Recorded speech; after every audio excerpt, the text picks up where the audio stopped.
Alors je reviens avec une nouvelle vidéo et aujourd'hui nous allons parler d'un livre. Alors aujourd'hui je vous réserve donc un livre que j'ai lu il y a récemment et que j'ai posté d'ailleurs sur Instagram si vous me suivez, qui s'appelle donc Pays sans chapeau de Dany Laferrière. Alors Dany Laferrière est un écrivain, auteur haïtien. Il fait aussi autre chose, l'un de mes auteurs préférés, de mes auteurs haïtiens préférés. Et aujourd'hui, je vais vous parler de cet ouvrage, Pays sans chapeau. C'est un ouvrage que j'avais déjà lu une première fois, j'avais commencé mais je n'avais pas terminé. Donc j'ai décidé de vraiment terminer cet ouvrage cette fois-ci. Cet ouvrage c'est un roman qui parle du retour de l'auteur en Haïti après 20 ans d'absence, donc pour une affaire... Enfin, il a quitté le pays pour des affaires un peu difficiles, notamment... il est parti en exil en gros à cause de la dictature. Et du coup, il revient au pays après à peu près 20 ans d'absence. Et là, il redécouvre Haïti. Alors, ce que j'apprécie dans ce roman, c'est que nous avons des thèmes qui ont un rapport avec les sens. Donc, les sens, par exemple, l'odeur, donc l'odorat, où il parle de l'odeur du café.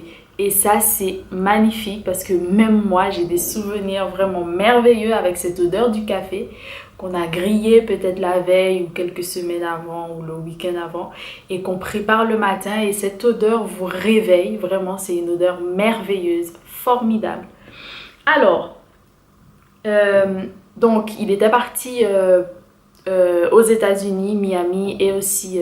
en Amérique en général, donc aussi à Montréal au Canada. Donc c'est là-bas qu'il a passé cette vingtaine d'années, on va dire.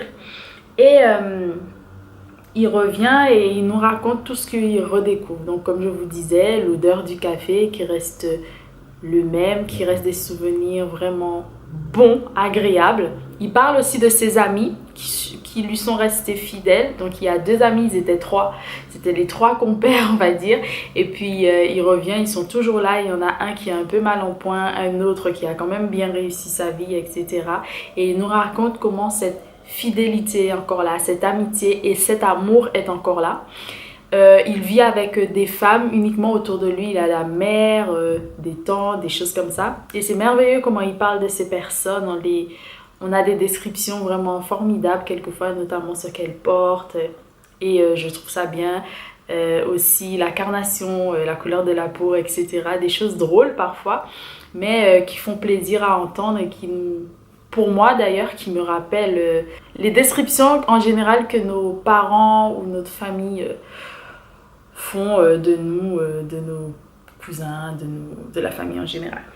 Alors, beaucoup de choses semblent avoir changé, même si les souvenirs restent intacts.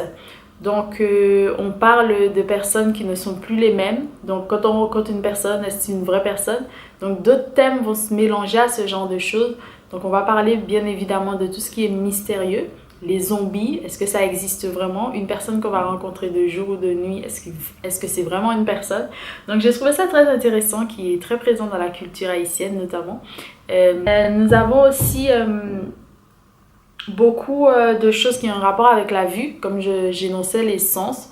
Donc on voit vraiment cette pauvreté dans la population, on ressent mais on la voit également parce que les personnes n'ont pas les moyens, ça se voit.